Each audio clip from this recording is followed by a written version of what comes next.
Amém. Mas assim, eu fico imaginando lá em cima no céu, né? Concentrando na presença do Pai. Então, assim, o Salvador quiser.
Amém. Louvado seja o nome do Senhor, viu? Eu também estou aprendendo aí com o Júlio. Júlio da Gata. O meu deve ser, ó, é Júlio da Gata, irmão. Então, isso que eu falei naquela hora, Júlio da Gata. Queridos, que a graça e a paz do nosso eterno Deus, maravilhoso Jesus, estejam com todos nós. Amém? Amém. Começamos 2026, né? 2026 é uma realidade para nossas vidas. E eu gostaria de lembrar para a igreja do Senhor que hoje, ao final do culto, nós teremos uma reunião sobre os nossos planejamentos para 2026. Né? Nós já começamos o ano, mas ainda não temos os planejamentos para esse ano. E tudo que se planeja sai certo. Por exemplo, eu sinto saudade dos nossos encontros de casais. Olha, eu sonho com a semana de oração da saúde. Olha, eu sonho com a gente fazer o aniversário da igreja de Xanto, que eu já sei que é no mês de setembro. Aí temos 10 dias de oração com o Shabat na porta. Temos o Calvário e todas as programações, quem sabe até uma semana jovem, uma mini semana jovem de oração. Então, se nós nos planejarmos, sentarmos direitinho, tudo sai correto. E o resultado disso é a obra avançando, as pessoas vindo para a igreja e nós avançamos para a volta do nosso Senhor Jesus Cristo. Então, todo você que é membro, que é líder, todos estão convidados Vamos fazer uma reunião e juntos vamos fazer o nosso planejamento. Amém? A hora deu uma avançadazinha, mas eu não sou camarada que demora muito em pregação não, tá certo? Não se preocupem. Eu gostaria de convidar a igreja a que vocês abram suas Bíblias no livro de Mateus. Mateus capítulo 8 e o verso 26. Mateus capítulo 8, verso 26. Aquele que achou, diga eu vou para o céu. Aqueles que não achou, diga eu vou também. Porque na verdade, todos nós queremos ir para o céu, não é verdade? O hino falou, não há o que temer. E apesar do ano estar começando, irmãos, nós consagramos nossa vida ao Senhor. Nós entregamos os nossos planos, os nossos sonhos na mão de Deus. E não temos motivo nenhum para temer o que vem acontecer. Por que eu estou dizendo isso, irmãos? Porque já começaram os momentos dos alarmistas, né? Para dizerem que 2026 seria o ano mais difícil para o adventista. Que seja, nós não estamos com medo. Nós estamos com pressa. Pressa de ver Jesus voltar. Pressa de ver ao raiar das nuvens, em uma nuvem do tamanho de uma mão humana, milhares e milhares de anjos, para que um dia nós possamos ir para o céu, nosso verdadeiro lar.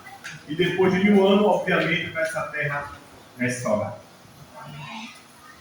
Mateus capítulo 8, verso 26, o que é que diz aí? Quem é que pode ler para nós? Quero. Então Jesus perguntou, por que vocês são tão medrosos, homens de pequena fé?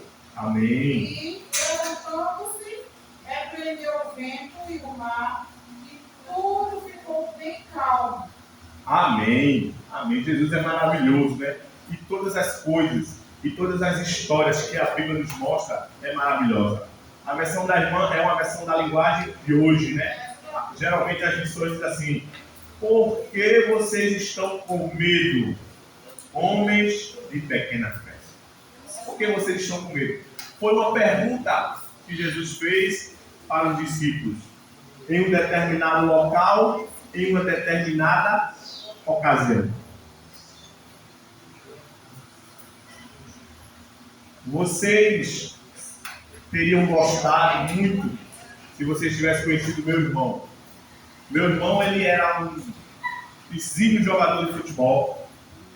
O pessoal chamava ele, o nome dele era Gilson, né? Nós somos uma família de 4, né? Era Jane, Gilson, Janete e Givanildo. Portanto, eu sou o caçula, viu? Aquele caçulinha que aperreava, era ele. E eram dois homens e 2 mulheres, família de 4. E o meu irmão Gilson, ele é uma pessoa excepcional. Quando eu era pequenininho, ele era aquele camarada que eu enxergava, era o meu ídolo. Ele era o meu ídolo, eu gostava dele, e eu queria ser igual a ele, e eu queria jogar futebol igual a ele, e eu queria ser inteligente igual a ele. Ele era muito inteligente, ele escrevia música, ele estava fazendo livro para ele era um camarada muito inteligente, e todos admiravam muito, e eu também, porque eu era o irmão dele mais novo, e eu queria ser fotocopa dele. E eu lembro que numa dessas vezes que chegava final de ano, aquela coisa toda, e todos nós comprávamos roupas, e corria para comprar roupa nova. Tinha essas coisas na nossa infância, hoje não tem tanto assim não, mas ainda tem, né? Aí eu comprava uma vez, comprava uma roupa igual a minha, igual a dele, ó.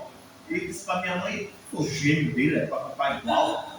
Aí minha mãe disse, não, meu filho, vai estar tão ruim com vocês dois. Ele disse, não fique perto de mim, viu?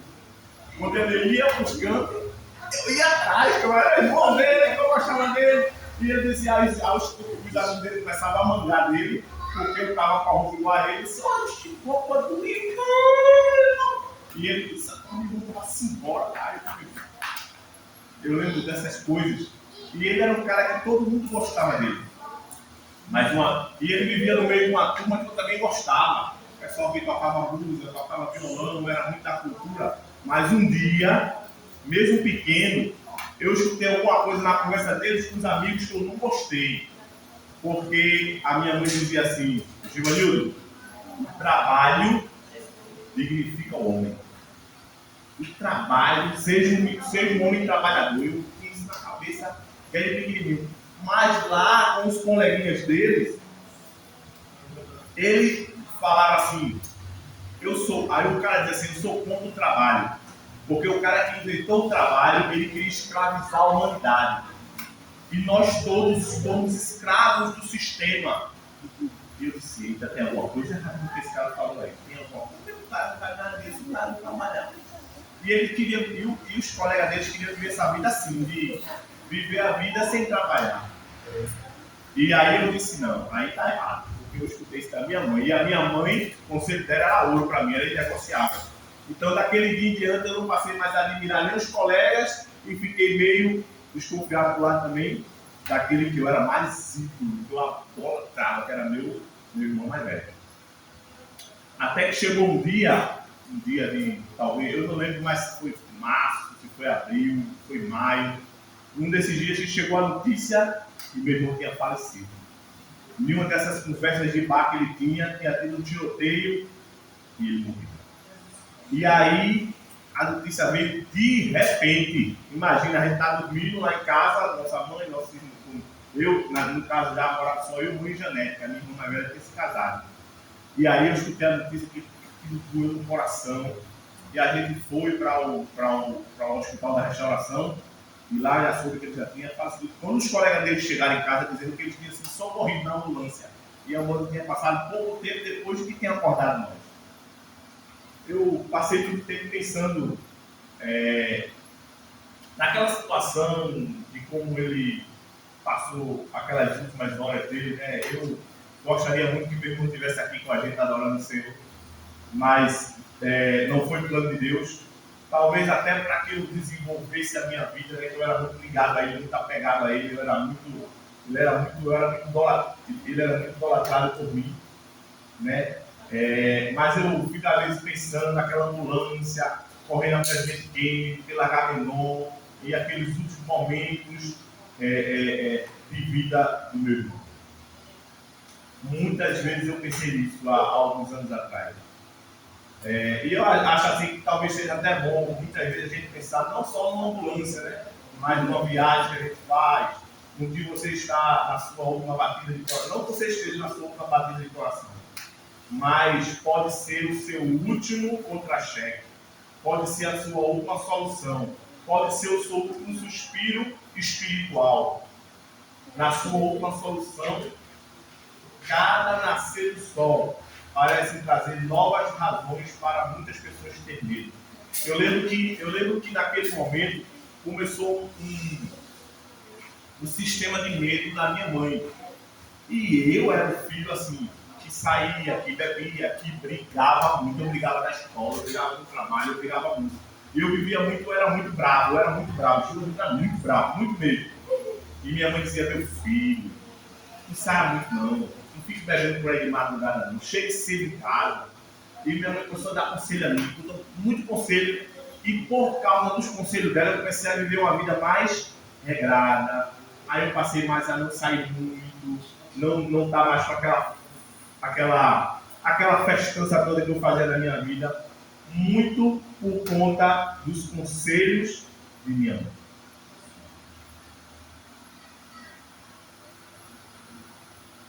E o mundo está assim, né? O mundo está vivendo com medo, com compulsão, muitos estão tendo síndrome do pânico. A cada nascer do sol parece trazer novas razões para ter medo.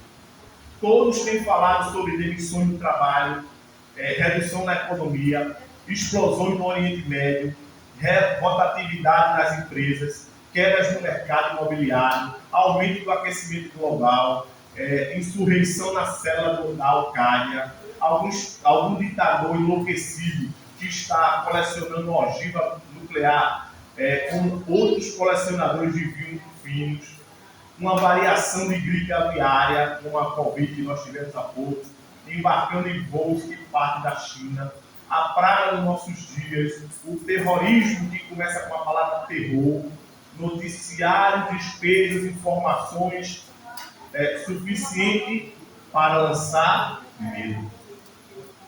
Temos medo de sermos processados, de sermos os últimos a terminar algo, de ficarmos sem dinheiro, tememos pintar o que apareceu nas costas, o vizinho novo, o som que o relógio faz, enquanto nos aproxima da nossa sepultura.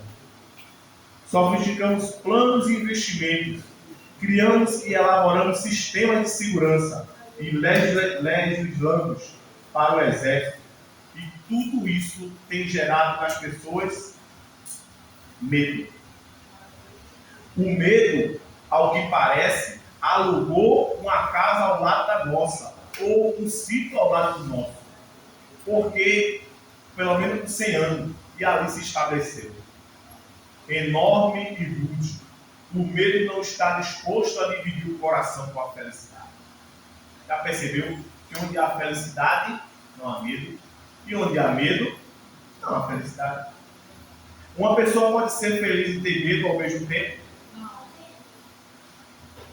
Ter um pensamento claro e temer? Estar confiante e amedrontado?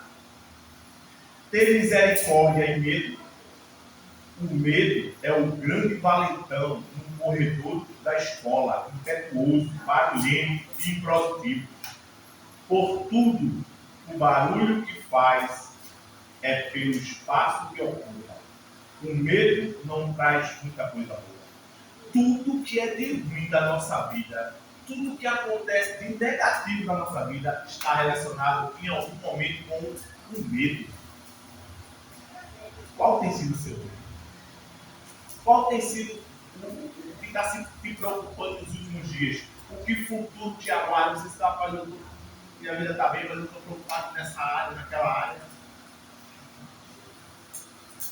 O medo nunca escreveu assim uma sinfonia ou um poema. O medo nunca negociou um tratado de paz, nem curou uma doença. O medo nunca libertou uma família da pobreza, nem um país da intolerância. O medo nunca salvou um casamento ou um negócio. A coragem sim, a coragem fez. A coragem faz. As pessoas que se recusam a ouvir a voz do medo e fizeram e conseguiram.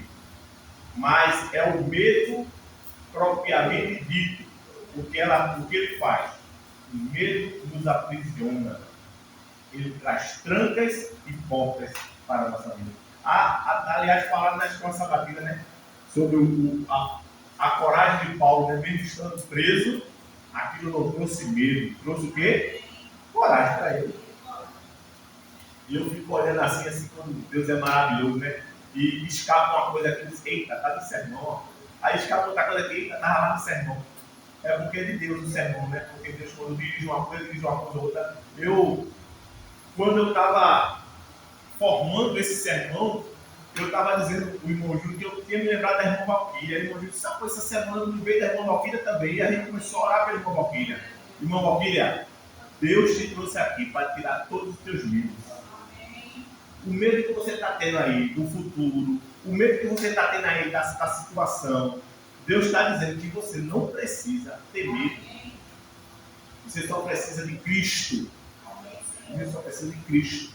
Cristo na nossa vida é tudo. Então venha para a igreja, venha para os cultos, se alinhe. A senhora é daqui da igreja Adventista do Sétimo Dia e a igreja está disposta a ajudar a senhora em tudo.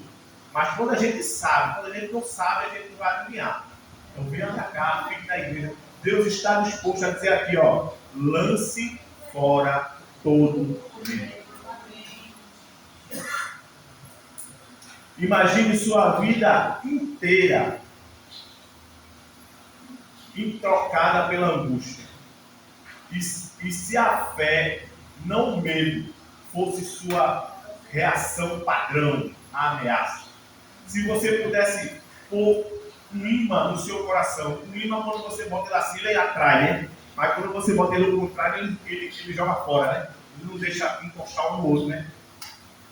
A gente tem que ter um nível espiritual desse para que toda a angústia que vier para o nosso coração a gente lançar fora. Sabe quem é aqui em cima? É Jesus Cristo.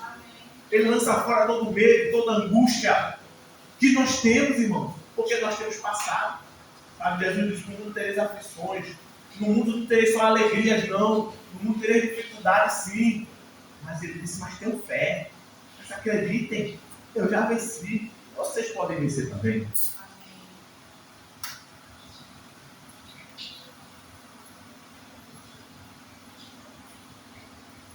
Você consegue imaginar uma vida sem medo? Essa é a possibilidade por trás daquela pergunta do texto que a irmã leu. Jesus disse uma pergunta para ele: por que vocês estão com medo? Nessa primeira reação, a pergunta de Jesus está falando. Nessa primeira reação, você pode estar: será que Jesus está falando sério mesmo? Será que ele está brincando? Porque Jesus não sorriu, Jesus não brincou, não foi uma piada. Jesus fez uma pergunta direta: por que vocês estão com medo? No final ele diz: não, homem de pequena fé, mas por que vocês estão com medo?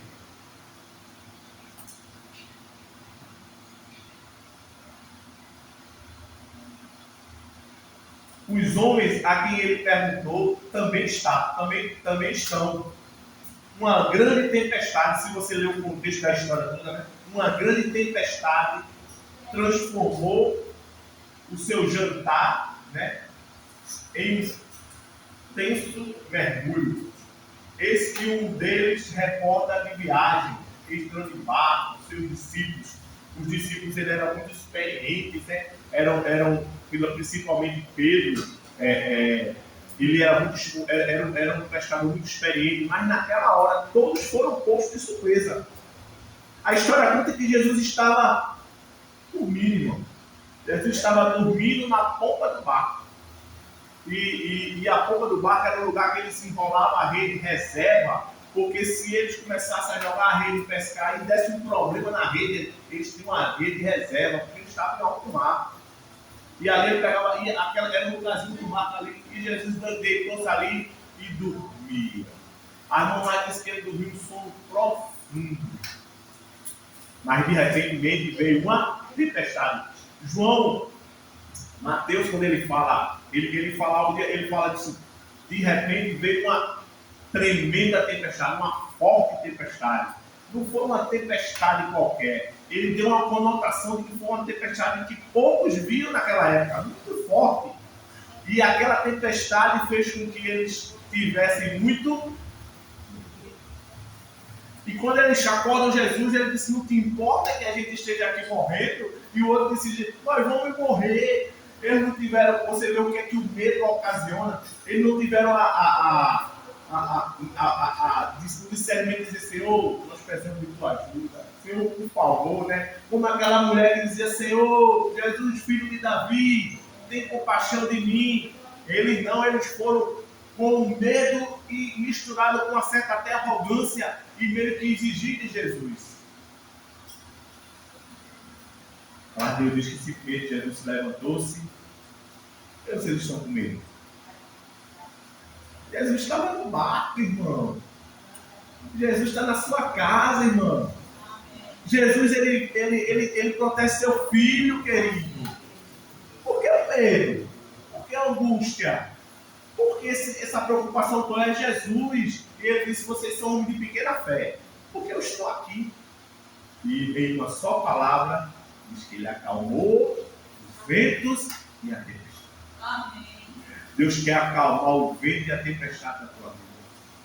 Deus quer que esses problemas que você está passando, com essas nuvens escuras, com essas ondas que se agigantam para você e trazem doença e traz problemas financeiros, crises financeiras, Jesus está dizendo que tudo é do tempo dele.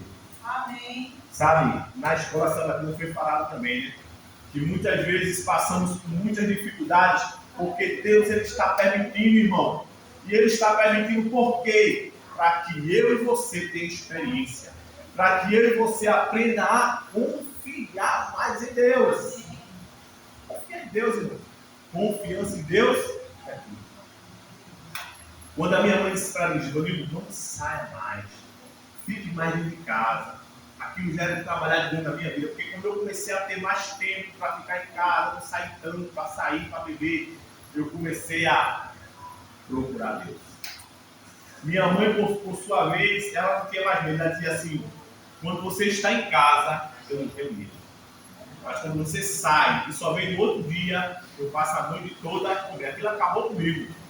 Eu passei a ficar em casa, não saía mais. E minha mãe começou a ser uma pessoa mais feliz.